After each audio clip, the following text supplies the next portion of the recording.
En la siguiente sesión abordaremos un tema que ha estado en el centro de la discusión tecnológica: la inteligencia artificial, aliada o enemiga. A cargo de David Quevedo, Regional Technical Support Manager de ESET.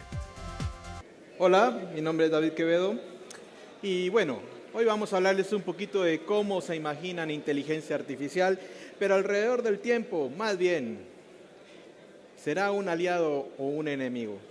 Por aquello de las dudas, por si no conocen a ESET, somos pioneros en inteligencia artificial y de hecho llevamos desarrollando productos relacionados al Machine Learning e inteligencia artificial desde los años 95.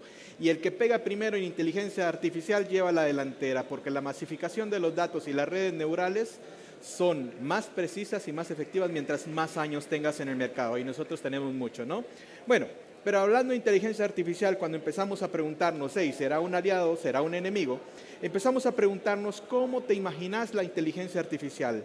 ¿Te la imaginas al estilo de Yo Robot o te la imaginas al estilo de un Terminator que va a destruir a la raza humana? ¿Cómo lo imaginas?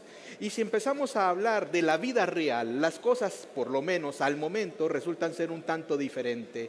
Porque la inteligencia artificial no es más que la inteligencia o simulación de inteligencia humana realizada por las máquinas, que a su vez es toda la tecnología que te permite o permite a las computadoras interactuar, aprender a leer, a escribir, a visualizar, a generar contenido, etcétera, a partir de una máquina. Pero también es toda la capacidad que tiene una máquina de resolver problemas complejos que antes solo podía realizarse por seres humanos como tal.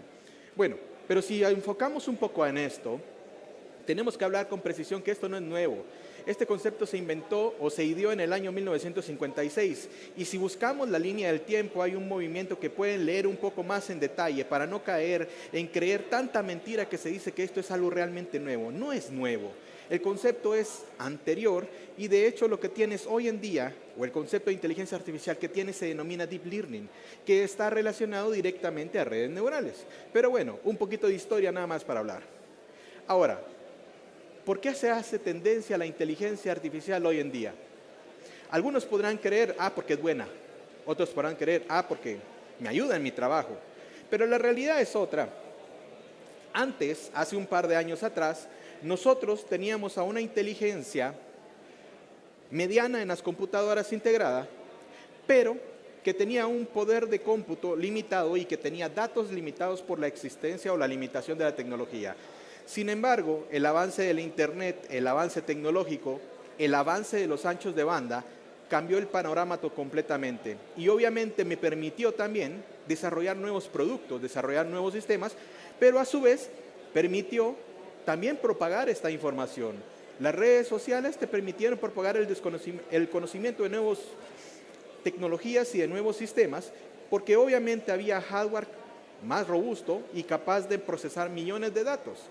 Entonces, cuando empezamos a hablar por qué se hace tendencia, tenemos que ser claros que esto no es porque realmente todas las empresas lo apliquen, no es porque yo lo aplique diariamente, sino que es realmente porque la masificación de los datos llegó y está dándose.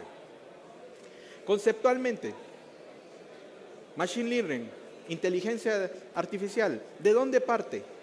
Parte de modelos matemáticos. Si yo a una máquina le enseño operaciones matemáticas, la máquina va a aprender. La máquina va a ser capaz de resolver problemas matemáticos.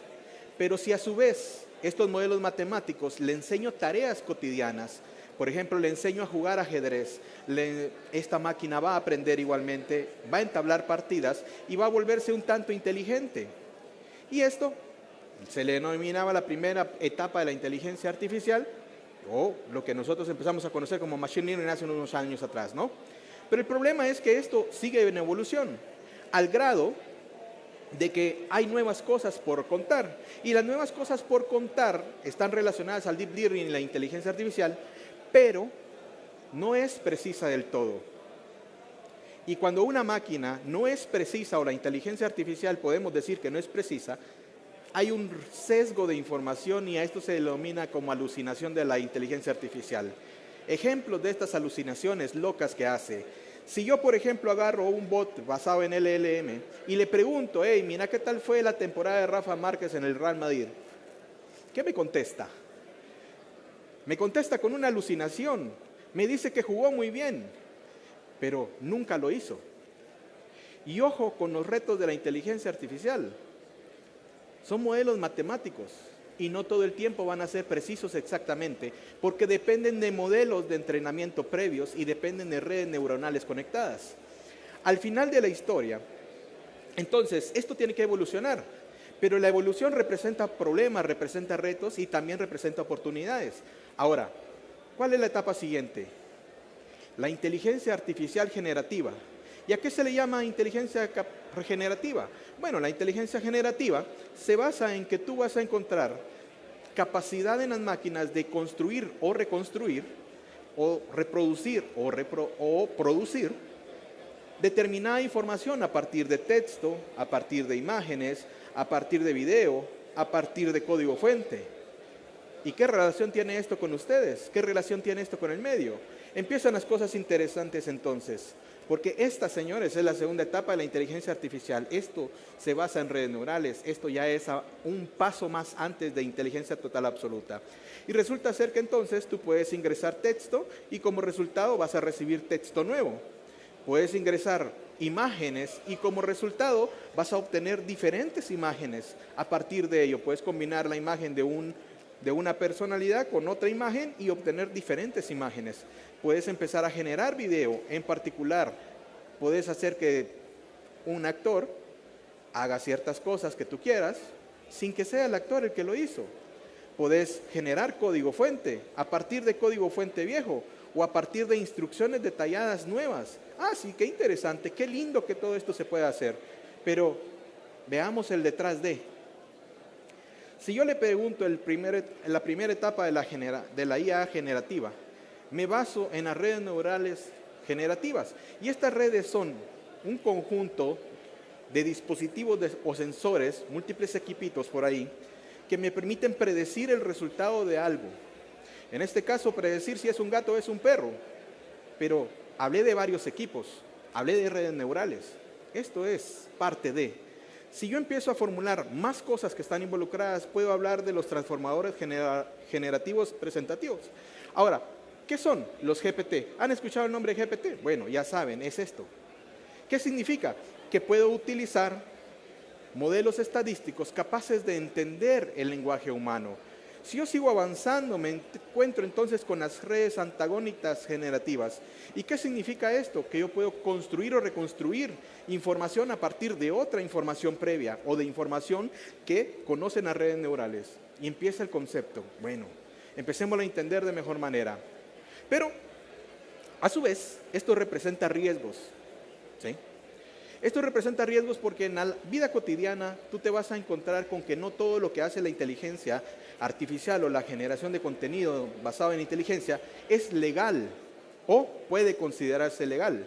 En el mejor de los casos, si hablamos de moderación de contenido, empecemos de hablar de algo puntual, la propiedad intelectual. ¿Qué tanto te protege intelectualmente una generación de, por ejemplo, inteligencia o basado en inteligencia para generar diferente contenido? ¿Será? ¿Será que te protege? No, es muy ambiguo, no está claro. Tú puedes generar contenido basándose en el contenido protegido de otra persona, de algo que haya sido alimentado a ese sistema de generación de contenido. Y empiezan las cosas interesantes en la moderación del contenido, porque entonces tú puedes escuchar a Luis Miguel cantando una canción en inglés de algo particular que nunca cantó, o puedes ocupar la voz para hacer que algo más suceda. Así se nota bonito que sea un video, le puedes poner el empeño de la gracia del ser humano, etc. Pero empecemos a pensar mal. Casos ejemplos de infracciones de derechos de autor e imagen. Un caso sonado es el caso de Samsung, donde lamentablemente sus desarrolladores, o por ahorrarse un par de líneas de programación, o por mejorar su código, tomaron el código y lo metieron a un generador de contenido. El resultado fue que le compartieron el código a la aplicación y ellos ya no eran los dueños de esa aplicación. Como resultado, cuando fueron a investigar las letras pequeñitas, si podías borrar lo que habías hecho, lamentablemente no podés. regalaste tu trabajo, regalaste tu código protegido, regalaste tu investigación, regalaste tu fórmula. Ya no es tuyo. Y empiezan a suceder las cosas. Deberíamos de tratar de regularlo, deberíamos de hacer leyes, deberíamos de tener claro cómo esto sucede. Deberíamos de tratar de evitar que me pase las de Samsung. Pero ¿tenés esta regulación en tu empresa? Sería la pregunta. Empezá a preguntarte. ¿Desarrollás algo? Empezá a preguntarte si lo tenés. ¿Desarrollás fórmulas? Pregúntate esto. Y entonces, a la larga, resulta ser que la infracción de derechos de autor e imagen tiene que ver con que no podés, la mayoría de las veces, distinguir entre algo que es verdadero, entre algo que es falso. Resulta ser muy difícil distinguirlo. En el mejor de los casos, hablemos de privacidad. ¿Qué pasa si agarran tu voz? ¿Qué pasa si agarran tu imagen? ¿Qué pasa si agarran tu cara y la colocan en cualquier otro lugar o construyen cualquier contenido con tu privacidad? Esto está violando tus derechos. Al final, la desinformación forma parte también de esto. Porque agarraron la foto de cualquier persona, la ponen en un lugar, en un medio de contenido emblemático para causar un impacto en sociedad. Y podés aparecer ahí como presidente pidiendo una extorsión y no eras vos. O podés aparecer ahí arrestado frente al público y no eras vos. O eras el men del porno, pero no eras vos realmente el que estaba ahí. Entonces la desinformación empieza a funcionar de una forma bastante preocupante, basándose en que las redes antagonales o la información generada por inteligencia artificial te lo permite hacer hoy por hoy sin ninguna restricción. Obviamente esto representa también retos. Hay que generar legislaciones, hay que ser consciente de los riesgos que esto representa. Pero hasta el momento hemos hablado de los riesgos que representa para ti como individuo. Pero si empezamos a hablar de cuestiones un poco más éticas, donde suplantan tu cara frente a un acceso biométrico, donde suplantan el video que le tenés que mostrar a una aplicación bancaria para desbloquear tu acceso a la banca electrónica o permitir una transferencia, ¿cómo te sentirías si ya no es parte de la jerga o ya no es parte de algo gracioso? Empiezan a cambiar los paradigmas, empieza a cambiar el panorama.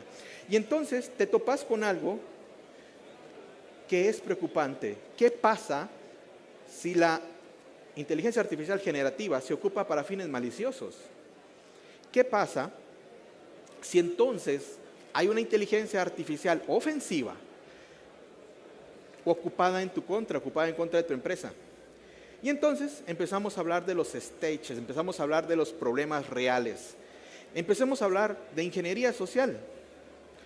Los ataques anteriores de ingeniería social básicamente trataban de engañarte al usuario no precavido, no prevenido. Pero imaginemos que alguien impersonifica tu voz, llama al banco, suplantando tu voz, porque generó a partir de un segundo de tu voz, generó contenido a partir de inteligencia artificial y llama al banco dando tus datos, dando tus referencias, para obtener el acceso a la banca electrónica y encima de todo restablecer el token para hacer las transferencias internacionales. ¿Cuál es el resultado? Tu cuenta va a ser vaciada. Pero hablemos de casos reales en las empresas. ¿Ha pasado? Sí, señores, ya empezó a pasar.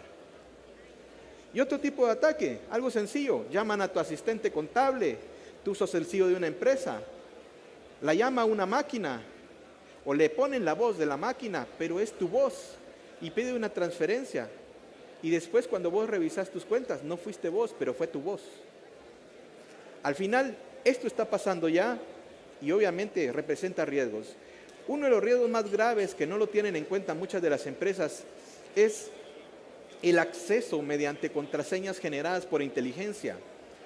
Porque lamentablemente a partir de exfiltraciones previas de datos, de contraseñas robadas en incidentes previos a partir de terceras plataformas, que tú no tuviste tal vez el conocimiento de que había pasado y tu nombre estaba involucrado o tus contraseñas, resulta ser que una máquina es capaz de generar diferentes contraseñas basado en los parámetros que tú generaste en esa contraseña que fue comprometida. Sí, la máquina tiene capacidad de generar nuevas contraseñas y predecir el comportamiento de las contraseñas que tú vas a usar. ¿Y qué relación tiene esto con ustedes? Bueno, Las contraseñas las ocupas para tu acceso web, para tu acceso banca, para tu VPN, para los accesos financieros, para los accesos corporativos. Y si una máquina es capaz de adivinar las contraseñas, esto representa un grave riesgo. Al final, ¿por qué es importante? Porque permite a los atacantes dar mayor cobertura, permite expandir la velocidad, permite incrementar el porcentaje de éxito y permite también generar nuevos objetivos. Si hacemos un análisis previo, Alan Turing nos decía, una computadora merecería ser llamada inteligente si puede engañar a un humano haciéndole creer que es una máquina. Ya lo tenemos. Esto ya lo tenemos. Al final de la historia, la inteligencia artificial representa retos reales porque incorpora comportamiento humano inteligente, aprende y piensa automáticamente, utiliza algoritmos complejos y redes neurales para entrenar los modelos que van surgiendo. Y obviamente, si yo combino todas estas técnicas al final de la historia relacionadas con la inteligencia artificial, yo me tengo que preguntar por el panorama de la industria, ¿qué relación tiene esto en un ataque real? Y resulta ser que los encuestados sobre la superficie de ataque del lado defensivo y del lado ofensivo, ocupando inteligencia artificial, resulta ser que la inteligencia artificial al delincuente le facilita el reconocimiento, le facilita el compromiso inicial del acceso, les facilita los datos de recursos que van a obtener o el desarrollo de recursos, y esto representa un riesgo y un reto para ustedes. Porque si esto, un atacante antes se tardaba días, hoy se tarda minutos o segundos en realizarlo. Y si nosotros nos vamos al otro lado, en la parte defensiva, ocupando inteligencia para defenderme de eso mismo, resulta ser que la percepción es menor. Está bien, yo tengo inteligencia artificial para defenderme de eso, pero no estoy seguro de que combine la inteligencia artificial y mi expertise humana para defenderme realmente. Entonces empiezan los retos reales para todas las corporaciones, para todas las empresas, para todos los gobiernos, donde la inteligencia artificial ya no es un aliado, es tu enemigo. Porque entonces sí, puedes ocupar determinada inteligencia artificial para protegerte, pero no basta. Al final de la historia, si empezamos a resumir tácticas, técnicas y procedimientos y cómo se relacionan en lo que estamos hablando, automatizar la detección de esas técnicas, tácticas y procedimientos en una inteligencia artificial es muy complejo. Y podría parecerte ahí alguna solución que te diga, yo automaticé esto, yo puedo hacer esto con inteligencia artificial. Sí, pero mira las noticias. Ahí se apareció recientemente el que hace precisamente las técnicas, tácticas y procedimientos diciendo, fuimos lamentablemente comprometidos y estamos en una investigación forense donde hemos contratado a forenses expertos, o sea, la parte humana, para contar qué pasó, cómo sucedió y qué afecciones tuvimos. ¿Por qué? Porque en la vida práctica, la inteligencia artificial te puede apoyar o te puede destruir, pero depende de ti, de tu inteligencia humana, reaccionar y protegerte ante un ataque generado ya sea por inteligencia artificial o un ataque generado por un humano detrás de la inteligencia artificial. Hay quienes no comprenden que detrás de un ataque, aunque se ocupe inteligencia artificial, hay un humano. Y si tú confías en los sistemas autómatas, pero no confías en la expertise humana para defenderte de un ataque, estamos quedando ciegos ante un vector de ataque real de compromiso. La invitación es, está bien que confíes en inteligencia artificial, la puedes ocupar, pero valida las letras pequeñas que están detrás de cada herramienta que estás incorporando.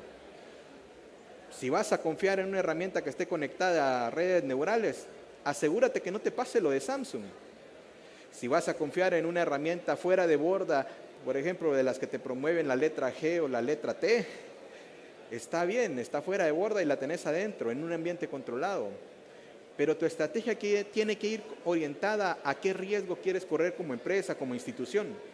Y si te querés proteger de ataques, es bueno que te empieces a preocupar por los servicios gestionados, donde está bien tener un XDR, pero el XDR no te salva. Tienes que tener soluciones previas de seguridad, una solución en el endpoint que tenga múltiples capas de tecnología, incluyendo defensa de amenazas, más una solución de XDR para que llegues a completar el ciclo de protección efectiva. No puedes apostarle solo a un modelo. Mientras más capas de seguridad involucres en la generación de protección para tu estación de trabajo, para tus servidores, para tu muro perimetral, vas a estar mejor protegido contra este tipo de ataques, que en la vida práctica tienen detrás a un individuo, es decir, a un humano, que te va a jugar la vuelta, y por más cosas que quieras automatizar, la expertise humana vence a la máquina. La máquina siempre vence, no, es el humano el que para venciendo. Entonces, muchas gracias.